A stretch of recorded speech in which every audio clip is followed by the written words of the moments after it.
A very warm welcome to you all in my YouTube channel DPS Tutorial Classes. This is Divya and you are at the right place if you want to know about the physics of class 10th. If you like this video then please hit the bell icon and subscribe to my YouTube channel. Class 10th में जो हमारा next chapter है that is electricity और आज के class में हम इस इलेक्ट्रिसिटी के बारे में स्टार्टिंग से कुछ चीजें डिस्कस करेंगे और ये चैप्टर कंटिन्यू करेंगे। चैप्टर को स्टार्ट करने से पहले हम लोग कुछ ओवरव्यूज देख लेते हैं कि बेसिकली कौन कौन से टॉपिक्स हैं जो हमें इस इलेक्ट्रिसिटी के चैप्टर के अंडर में कवर करने हैं। तो सबसे पहले हम लोग जानेंगे what is the meaning of electricity, electric current और इलेक्ट्रिक सर्किट क्या होता है इसके बारे में हम स्टडी करेंगे। Electric potential and potential difference के बारे में जानेंगे। इलेक्ट्रिक सर्किट डायग्राम के बारे में स्टडी करेंगे। ओम्स लॉ कौन सा लॉ होता है इसके बारे में हम जानेंगे। रेजिस्टेंस के बारे में जानेंगे, कौन कौन से वो फैक्टर्स होते हैं जो कि रेजिस्टेंस ऑफ द मटेरियल को इफेक्ट करते हैं उनके बारे में स्टडी करेंगे। रेजिस्टिविटी के बारे में जानेंगे, resistance of a substance of resistor के बारे में जानेंगे, heating effect of electric current के बारे में जानेंगे, practical applications of heating effect of electric current, electric power के बारे में स्टडी करेंगे और हम लोग न्यूमेरिकल्स के बारे में भी जानेंगे। तो बेसिकली ये हमारे वो टॉपिक्स हो गए जो कि हमें इस चैप्टर के अंडर में कवर करना है। और इस चैप्टर को स्टार्ट करने से पहले मैं आपको कुछ इम्पोर्टेंट चीज़ें हैं जो इस चैप्टर की वो एक बार आपको बता देना चाहती हूँ कि इस चैप्टर में जो भी न्यूमेरिकल्स डिस्कस किए जाएंगे उन्हें बाय हार्ट आपको बहुत अच्छे से प्रिपेयर करना है। जितने भी फॉर्मूलेज वगैरह हैं वो बहुत अच्छे से आपको प्रिपेयर करने हैं, प्लस जितने भी न्यूमेरिकल्स कराए जाएंगे I will try my best कि ज़्यादा से ज़्यादा न्यूमेरिकल्स कराए जाएं क्योंकि बोर्ड एग्जाम्स में आपके न्यूमेरिकल पोर्शन इस चैप्टर से बहुत ज़्यादा पूछा जाता है। अगर इस चैप्टर से क्वेश्चंस आ रहे हैं तो मान के चलिए आपका 70% न्यूमेरिकल पोर्शन आएगा and 30% only it will be a theory portion. तो आपको न्यूमेरिकल्स पे ज़्यादा फोकस करना है। जो भी न्यूमेरिकल्स होते हैं, जो बड़े न्यूमेरिकल्स हैं वो हमारे 3 to 4 मार्क्स डेफिनेटली एग्जाम्स में पूछे ही जाते हैं, डेड श्योर है कि ये पूछे ही जाएंगे। प्लस कुछ छोटे न्यूमेरिकल्स भी हैं जो कि हमारे 2 मार्क्स के अंडर में आते हैं। तो it's my request to all के इस चैप्टर के न्यूमेरिकल्स आप बहुत अच्छे से पढ़िएगा और अच्छे से उनकी प्रैक्टिस करिएगा, प्लस थ्योरी पार्ट पे भी थोड़ा ध्यान दीजिएगा। तो चलिए स्टार्ट करते हैं हम लोग अपना chapter electricity. Electricity is an important form of energy which is used to run most of our machines and appliances. ये आपको सबको पता है कि हमारे घर में जो भी जितने भी appliances होते हैं वो सब इलेक्ट्रिसिटी के ऊपर वर्क करते हैं। अगर घर में इलेक्ट्रिसिटी नहीं आएगी तो ये जितने भी appliances है वो वर्कआउट नहीं कर पाएंगे। Electricity involves all those phenomena which are associated with the electric charges, that is charge of an electron. अब इलेक्ट्रिसिटी जो मेनली होती है वो किस तरीके से होती है, बेसिकली जो इलेक्ट्रिसिटी आती है उसमें हमारे क्या होते हैं, इलेक्ट्रिक चार्जेस होते हैं। मींस इलेक्ट्रिक चार्जेस हमारे that is charge of electrons. Electrons basically आप लोग अभी आगे पढ़ेंगे कि जो हमारी इलेक्ट्रिसिटी होती है वो किस तरीके से जो इलेक्ट्रिसिटी फ्लो करती है, फ्लो ऑफ करंट जो हमारा होता है वही हमारी बेसिकली क्या होता है, इलेक्ट्रिसिटी होती है। और जो हमारा करंट का फ्लो होता है बेसिकली वो किसकी वजह से होता है, इलेक्ट्रॉन्स की वजह से होता है। तो बेसिकली हमारे इलेक्ट्रॉन से रिस्पॉन्सिबल होते हैं करंट को फ्लो करने के लिए। तो इलेक्ट्रिसिटी में बेसिकली हमारे चार्जेस इंक्लूडेड होते हैं जो कि मेन होता है हमारा इलेक्ट्रॉन, जिसकी वजह से इलेक्ट्रिसिटी कंडक्ट होती है। अब इसको जानने से पहले हम लोग जान लेते हैं electrons and protons are the smallest unit which possess a charge. Charge हमारे दो होते हैं, इलेक्ट्रॉन्स होते हैं, प्रोटॉन्स। पॉजिटिव चार्जेस होते हैं और नेगेटिव चार्जेस होते हैं। पॉजिटिव चार्जेस जो हमारे होते हैं दैट आर प्रोटॉन्स एंड जो नेगेटिव चार्जेस होते हैं दैट आर इलेक्ट्रॉन्स। दोनों के चार्जेस जो हमारे होते हैं, दोनों की जो वैल्यू होती है वो हमारी इक्वल होती है, बट दोनों के चार्जेस डिफरेंट होते हैं। इलेक्ट्रॉन्स जो होंगे वो हमारे नेगेटिवली चार्ज होते हैं और प्रोटॉन्स जो हमारे होते हैं वो पॉजिटिव चार्ज होते हैं। The charge on electron and proton is equal and opposite, that is 1.6 into 10 to the power minus 19 coulomb. ये चार्ज होता है जो कि दोनों में ही होता है, इलेक्ट्रॉन और प्रोटॉन में भी, पर इलेक्ट्रॉन में जो होता है वो माइनस होता है, -1.6 अगर कहीं दिया है into 10 to the power minus 19 means वो इलेक्ट्रॉन के चार्ज को रिप्रेजेंट कर रहा है। अगर कहीं भी +1.6 into 10 to the power minus 19 दिया हुआ है तो वो हमारे प्रोटॉन के चार्ज को रिप्रेजेंट कर रहा है। The nature of the charge on electron is negative and that of the proton is positive. Same चीज दी हुई है। इलेक्ट्रिक चार्जेस जो हमारे होते हैं दो होते हैं, एक पॉजिटिव होता है, एक नेगेटिव होता है। अब ये चार्जेस हमारे प्रेजेंट कहाँ होते हैं, एटम में होते हैं। जितने भी हमारे जो भी सब्सटेंसेस होता है, हर चीज हमारा किससे, मैटर जो होता है बेसिकली, जो हमारा जो भी चीज वेट ऑक्युपाई करती है या उसका कुछ शेप होता है, तो वो हमारा मैटर होता है। और मैटर होता है, उसमें क्या होते हैं, हमारे छोटे छोटे एटम्स प्रेजेंट होते हैं, और इस एटम्स के अंदर हमारे इलेक्ट्रॉन्स, प्रोटॉन्स और न्यूट्रॉन्स प्रेजेंट होते हैं। जैसा कि आप देख सकते हैं यहाँ डायग्राम में शो किया गया है।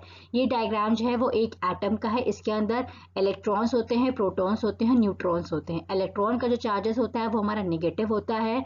वो हमारे एक शेल जो हमारा बीच में, हमारा एटम के बीच में हमारा न्यूक्लियस होता है। इस न्यूक्लियस के अंदर हमारे प्रोटॉन्स और न्यूट्रॉन्स होते हैं। इलेक्ट्रॉन्स जो होते हैं ये इसके बाहर जो शेल फॉर्म होती है, न्यूक्लियस के बाहर हमारी ये शेल बनी होती है जिसमें हमारे इलेक्ट्रॉन्स जो होते हैं वो रिवॉल्व करते हैं। और इसीलिए यही मेन रीजन ही है कि जो इलेक्ट्रॉन्स हमारे होते हैं वो शेल्स में होते हैं। तो ऑब्वियस सी बात है कि इनको यहाँ से ड्रैग आउट करना बहुत ज्यादा आसान होता है। ये इजीली मतलब यहाँ से मतलब ड्रैग आउट किए जा सकते हैं। इसी वजह से जो हमारे इलेक्ट्रॉन्स होते हैं वो इलेक्ट्रिसिटी कंडक्ट करने के लिए मेनली रिस्पॉन्सिबल होते हैं। प्रोटॉन्स हमारे अंदर होते हैं यहाँ पे, तो इनको यहाँ से बाहर ड्रैग आउट करना इतना ज्यादा ईजी नहीं होता है। तो ये भी हम आगे पढ़ेंगे कि इलेक्ट्रॉन्स हमारे क्यों रिस्पॉन्सिबल होते हैं इलेक्ट्रिसिटी के फ्लो में, करंट के फ्लो में बेसिकली। तो इनका यही रीजन आप सिंपली बताएंगे, क्योंकि जो इलेक्ट्रॉन्स होते हैं वो हमारे आउटर शेल में प्रेजेंट होते हैं, और इसलिए वो उनको ईजी होता है मतलब एटम से ड्रैग आउट करना, बाहर निकालना। इस वजह से हमारे इलेक्ट्रॉन्स जो होते हैं वो बेसिकली फ्लो ऑफ करंट के लिए रिस्पॉन्सिबल होते हैं। तो हम लोग देख रहे थे चार्जेस जो हमारे होते हैं वो एटम में प्रेजेंट होते हैं। एटम्स में हमारे इलेक्ट्रॉन्स, न्यूट्रॉन्स, प्रोटॉन्स होते हैं। इलेक्ट्रॉन्स हमारे बाहर रिवॉल्व करते हैं, प्रोटॉन्स और न्यूट्रॉन्स हमारे न्यूक्लियस के अंदर होते हैं। Anything which matter is made up of many constituent particles called as atom. Atom से बनकर हमारा कोई मैटर बना होता है, और जो भी चीज ऑक्यूपाई करता है शेप और हैज वेट, उसका कुछ वेट हो और कुछ स्पेस ऑक्यूपाई कर रही हो, वो हमारी क्या होती है, मैटर होती है। अब आता है ये बात कि कौन सी बॉडी हमारी, जैसे ये एटम है, अब ये एटम हमारा पॉजिटिवली चार्ज एटम है कि निगेटिवली चार्ज एटम है कि न्यूट्रल है, ये हमें कैसे पता चलेगा। तो जब हमारा नंबर ऑफ प्रोटॉन्स जो होते हैं, जो प्रोटॉन्स ये बीच में हैं, ये बीच में जैसे हमारे 3 प्रोटॉन प्रेजेंट है और हमारे इलेक्ट्रॉन्स ये 3 प्रेजेंट है, अगर नंबर ऑफ प्रोटॉन्स जो हैं जो कि न्यूक्लियस के अंदर हैं, अगर वो नंबर ऑफ इलेक्ट्रॉन्स के इक्वल होंगे, मतलब अगर 3 इलेक्ट्रॉन्स हैं और 3 प्रोटॉन्स हैं, तो बॉडी जो हमारी कैसी हो जाएगी, न्यूट्रल हो जाएगी। मतलब जितने पॉजिटिव हैं उतने नेगेटिव भी हैं, तो उस कंडीशन पे जो हमारी बॉडी हो जाएगी वो कैसी हो जाएगी, न्यूट्रल हो जाएगी। इन केस अगर नंबर ऑफ प्रोटॉन्स ज्यादा होते हैं, मतलब पॉजिटिव चार्ज ज्यादा होंगे और नंबर ऑफ इलेक्ट्रॉन्स अगर कम होते हैं, मतलब नेगेटिव चार्ज कम है और पॉजिटिव चार्ज ज्यादा है, तो जो चार्ज ज्यादा होगा वही तो डोमिनेट करेगा। तो इस वजह से तो इसमें जो हमारे पॉजिटिव चार्जेस है वो अगर ज्यादा हैं, तो पॉजिटिव हमारे क्या होते हैं, प्रोटॉन्स होते हैं, तो प्रोटॉन्स हमारे क्या है, पॉजिटिवली चार्ज है। तो अगर इसमें पॉजिटिव चार्जेस ज्यादा हो जाते हैं in comparison to that of negative charges, तो उस कंडीशन पे हमारी बॉडी क्या सी होगी, पॉजिटिवली चार्ज होगी।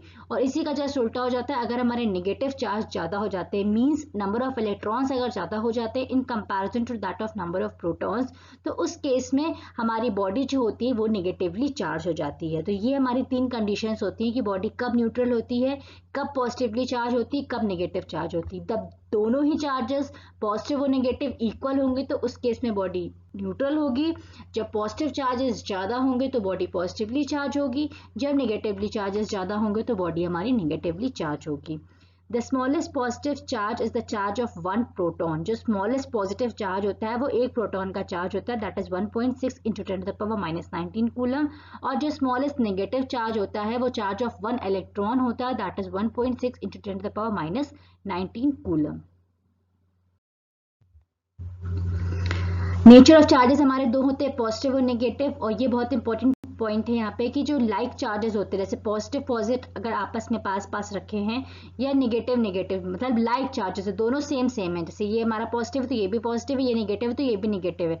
तो जो हमारे सेम चार्जेस होते हैं, लाइक सेम चार्जेस को हम क्या कहते हैं, लाइक चार्जेस। जो हमारे लाइक चार्जेस होते हैं वो आपस में एक दूसरे से रिपेल करते हैं, मतलब एक दूसरे से दूर जाते हैं। और जो हमारे अनलाइक चार्जेस होते हैं, जैसे पॉजिटिव या नेगेटिव या पॉजिटिव भी हम ले सकते हैं, तो वो दूसरे आपस में क्या करेंगे, एक दूसरे को अट्रैक्ट करते हैं। तो इसलिए हमारे अनलाइक चार्जेस जो होता है attract each other and like charges repel each other. Charge जो हमारा होता है उसको हम बेसिकली Q से रिप्रेजेंट करते हैं, और इसकी जो यूनिट होती है that is coulomb. As protons do not leave their atom, all the electrons flow refers to the flow of electrons.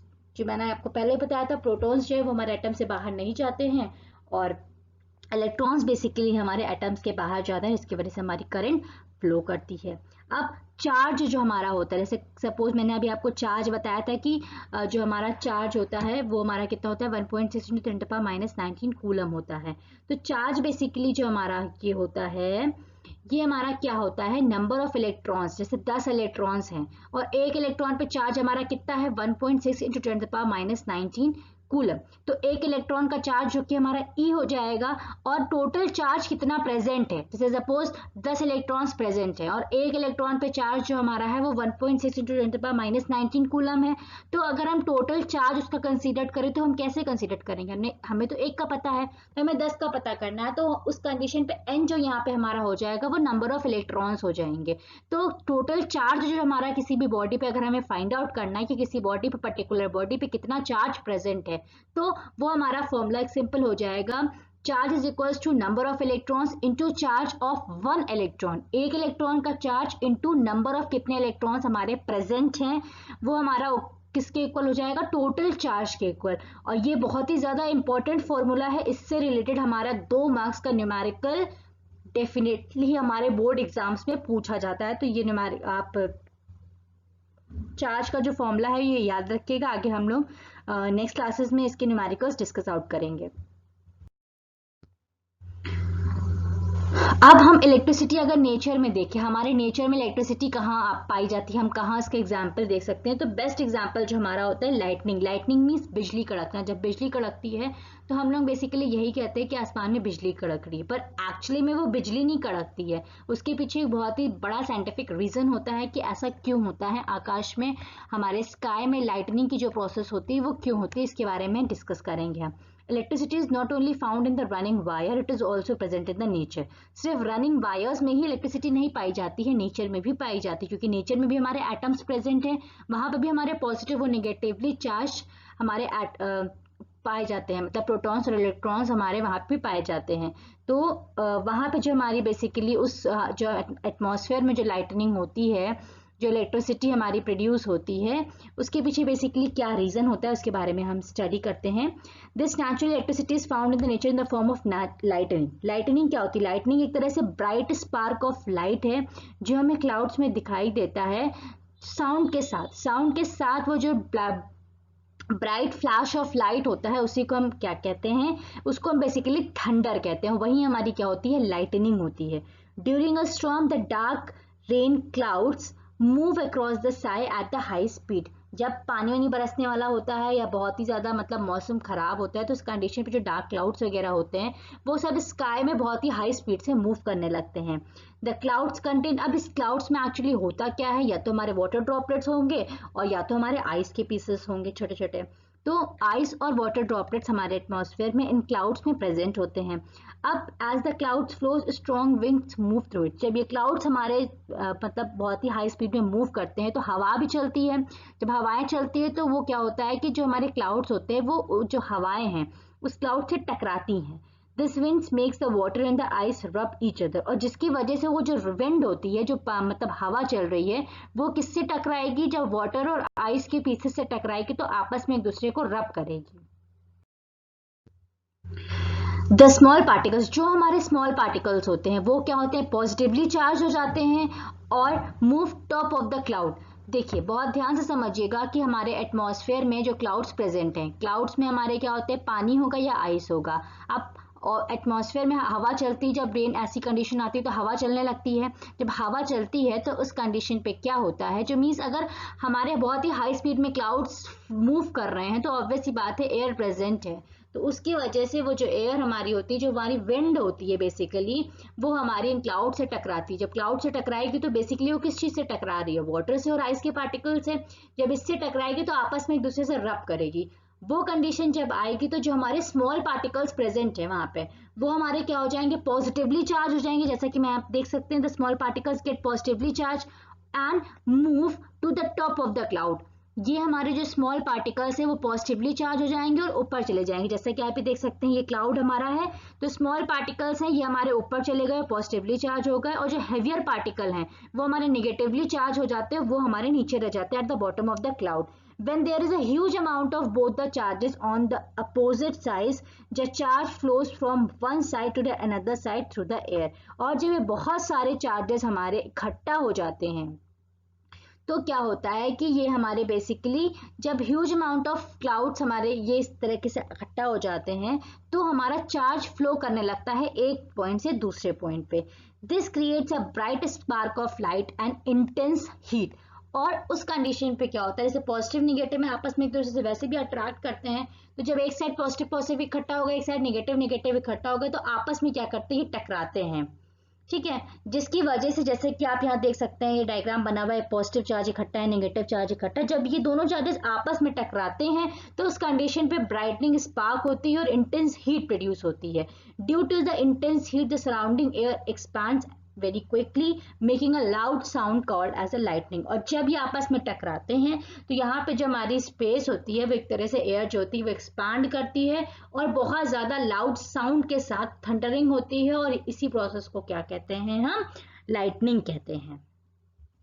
तो ये हमारी बेसिकली हो गई लाइटनिंग की प्रोसेस. और इसी के साथ एक और भी चीज़ें हैं कि जैसे कहते हैं कि मतलब जब लाइटनिंग वगैरह होती है तो हमें अपने घरों में रहना चाहिए क्योंकि बिजली कभी कभी गिर जाती है.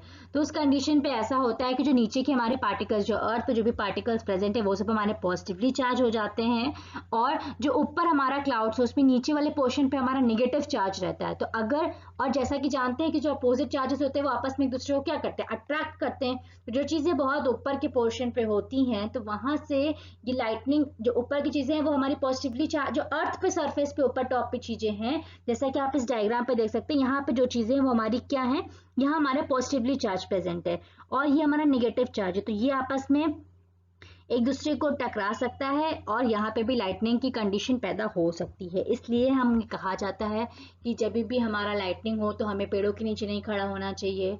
और जैसे बड़ी बड़ी बिल्डिंग्स वगैरह होती उन पे स्पार्क टाइप का मतलब जिसमें बहुत सारे हमारे मतलब डिफरेंट टाइप के स्पार्क्स लगे होते हैं, वो हमारे बेसिकली इन बिल्डिंग्स वगैरह पे लगाया जाता है, अर्थिंग की जाती है, जिससे अगर ऐसी कोई कंडीशन आए भी तो बिल्डिंग या कोई भी बड़ी चीज़ है, जो भी चीज़ है, उस पर कोई भी इफेक्ट ना पड़े और सारा का सारा चार्जेस जो है वो ग्राउंड पे चला जाए.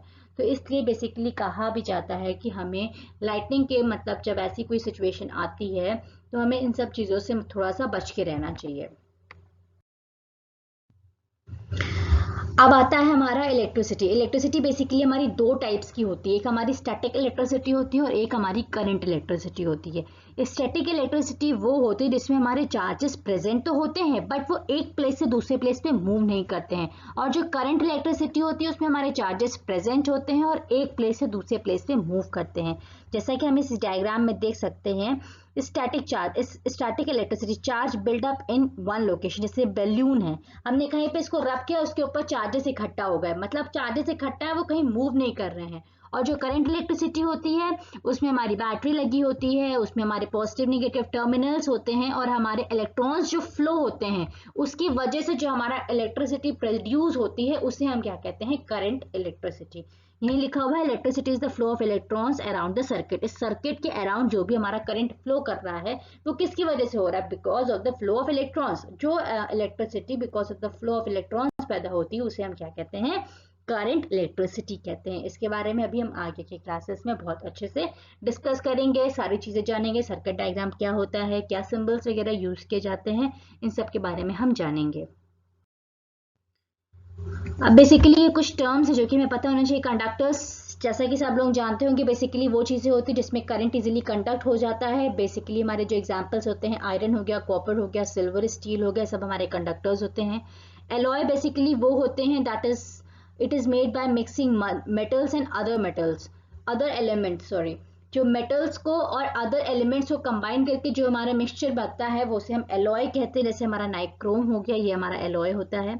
इसकी जो कंडक्टिविटी होती है वो हमारी कम होती है in comparison to pure metals. Pure metal से कंपैरिजन में वो बहुत ज़्यादा कंडक्टिंग होते हैं. और जो कि हमारे एलॉय जो हैं वो मेटल्स भी मिला के बनाए जाते हैं, इसलिए इनकी जो कंडक्टिविटी होती है वो बहुत ज़्यादा नहीं होती है बट कंपैरेटिवली मेटल से थोड़ा सा लो होती है. इंसुलेटर्स बेसिकली वो बॉडीज होती है जो कि हमारी इलेक्ट्रिसिटी कंडक्ट बिल्कुल भी नहीं करती, जैसे कि हमारे प्लास्टिक्स हो गए, वुड हो गया, पेपर हो गया, ये इलेक्ट्रिसिटी कंडक्ट नहीं करती, मीन्स यहाँ पे इलेक्ट्रॉन्स का फ्लो ऑफ चार्जेस नहीं होते हैं। कुछ हमारे ऐसे भी होते हैं जो कि हमारे कंडक्टर और इंसुलेटर्स दोनों की ही कंडीशन में आती है, जैसे हमारा वायर हो गया। वायर के ऊपर की जो कोटिंग होती है वो हमारी किस चीज की होती है, प्लास्टिक की होती है, और अंदर जो वायर होता है वो हमारा मेटल वायर होता है। तो उसमें हमारी जो मेटल वायर होता है उसमें हमारा करंट फ्लो करता है, बट जो ऊपर की कवरिंग होती है उसमें हमारा करंट फ्लो नहीं करता है। तो ये हमारा बेसिक एग्जांपल हो गया कंडक्टर और इंसुलेटर दोनों का। वैसे ही हमारा ये सॉकेट पिन आता है, 3 पिन चार्जर जैसे होता है, 2 पिन चार्जर, जो भी हम कोई भी चार्जर अगर कंसीडर करते हैं तो इनकी जो आगे वाली पिन्स होती है वो एज ए कंडक्टर बिहेव करती हैं, उसमें करंट कैरी करता है। पर जो ये हमारा जो सॉकेट वाला पोर्शन, ये प्लास्टिक वाला पोर्शन होता है, ये हमारा इंसुलेटर होता है, इसमें हमारा करंट जो है वो कंडक्ट नहीं करता है। तो ये हमारे कुछ टर्म्स हो गए जो कि हमें पता होने चाहिए। अब बेसिक क्वेश्चन एक ये आता है कि why the conductors allow the electric current to pass through and why insulators do not allow them. तो जैसा कि मैंने आपको अभी स्टार्टिंग में ही बताया था कि बेसिकली जो करंट फ्लो करता है वो इलेक्ट्रॉन्स की वजह से फ्लो करता है, और जो हमारे कंडक्टर्स होते हैं, मैंने आपको बताया कि वो इलेक्ट्रिसिटी कंडक्ट करते हैं, उसमें जो इलेक्ट्रॉन्स होते हैं वो बाहर की जो शेल में होते हैं, वो कंडक्टर्स हमारे बेसिकली वही होते हैं कि जिनके जो इलेक्ट्रॉन्स होते हैं जो कि बाहर के शेल में प्रेजेंट होते हैं वो बहुत लूजली बाउंड होते हैं। Loosely bound in the sense अगर हम कुछ भी उसमें जरा सी भी एनर्जी प्रोवाइड करते हैं तो वो अपने शेल को लूज कर जाते हैं। तो लूज करने का मतलब इलेक्ट्रॉन का फ्लो होने लगा, और जब इलेक्ट्रॉन फ्लो करने लगे तो मीन्स उसमें चार्ज इजिली मतलब करंट उसमें इजिली कंडक्ट हो जाएगा। तो चूंकि उसमें जो इलेक्ट्रॉन्स होते हैं वो बहुत ही लूजली बाउंडेड होते हैं और इजिली फ्लो कर जाते हैं, इस वजह से उसमें चार्जेस का फ्लो होने लगता है और हमारा करंट प्रोड्यूस होने लगता है। इसलिए हमारे जो कंडक्टर होते हैं उसमें इलेक्ट्रिसिटी जो होती है, उसमें इलेक्ट्रिक चार्जेस जो पास होते हैं उसमें इलेक्ट्रिसिटी हमारी कंडक्ट होती है। और जो इंसुलेटर्स आते हैं उसमें ऐसा नहीं होता है, क्योंकि जो उसमें इलेक्ट्रॉन्स होते हैं वो बहुत टाइटली बाउंड होते हैं, इसलिए वो इजिली मूव आउट नहीं करते हैं। अब हम देख लेते हैं इसमें क्या दिया हुआ है। When the current flows it allows electrons to vibrate. Obvious बात है, जब करंट फ्लो करता है मींस इलेक्ट्रॉन्स वाइब्रेट कर रहे हैं, तभी तो हमारा करंट फ्लो कर रहा है। In conductors the electrons are loosely bound. When the electric current passes through these loosely bound electrons, that is cause electrons to move on the other atom। जब हम कुछ भी एनर्जी या कुछ भी करंट कहीं से प्रोवाइड करते हैं तो क्या होता है, जो इलेक्ट्रॉन्स होते हैं वो हमारे लूजली बाउंड जो होते हैं वो दूसरे एटम से मूव कर जाते हैं, और movement of the electron from one atom to another atom it produces electric current. और जब हमारे इलेक्ट्रॉन एक पोजीशन से दूसरे पोजीशन मूव करते हैं मतलब फ्लो ऑफ चार्जेस हो रहा है, मीन्स हमारा करंट प्रोड्यूस हो रहा है। और इंसुलेटर्स में जो हमारे इलेक्ट्रॉन्स होते हैं वो टाइटली बाउंड होते हैं। When the electric current passes through it does not allows any electron to move from one atom to another, इसलिए इसमें करंट हमारा फ्लो नहीं करता है। तो हमारी आज की क्लास में बेसिकली इतना ही था। आज की क्लास में बहुत कुछ ज़्यादा मतलब इम्पोर्टेंट नहीं था, पर बेसिकली हमने इलेक्ट्रिसिटी के बारे में, इलेक्ट्रिसिटी को स्टडी करने से पहले, बहुत अच्छे से समझने से पहले हमने बहुत कुछ इंपॉर्टेंट चीज़ें जानी, जो कि जैसे हमारा लाइटनिंग था कैसे अकर होता है, ये भी बहुत इंपॉर्टेंट टॉपिक है। हमने चार्जेस के बारे में जाना, एटम के बारे में जाना, बॉडी कब पॉजिटिवली चार्ज कब नेगेटिवली चार्ज और कब हमारी न्यूट्रल होती। तो बेसिकली ये स्टार्टिंग के कुछ बेसिक टर्म्स थे जो कि हमको इलेक्ट्रिसिटी पढ़ने से पहले पता होने चाहिए। तो ऐसा नहीं कि टर्म्स इंपॉर्टेंट नहीं है, सब सारे टर्म्स इंपॉर्टेंट हैं, बट थोड़ा सा आपको इनको ध्यान से पढ़ना है जिससे आपको आगे की चीज़ें अच्छे से क्लियर आउट हो सके। तो होप सो आपको आज की क्लास में जो भी चीज़ें डिस्कस की गई हैं बहुत अच्छे से क्लियर हो गई होंगी। इन केस अगर आपको इस लेसन से रिलेटेड कुछ भी डाउट्स होता है तो आप मुझे कमेंट बॉक्स में अपने डाउट्स लिख के अपने डाउट्स क्लियर आउट कर सकते हैं, क्योंकि अगर अपने डाउट्स ये आपके बने रहेंगे तो आगे के लेसन्स में आपको बहुत दिक्कत आने वाली है। तो होप सो आपको अच्छे से डाउट्स क्लियर हो जाएं, और इन केस अगर कोई प्रॉब्लम आती है then you are free to ask me.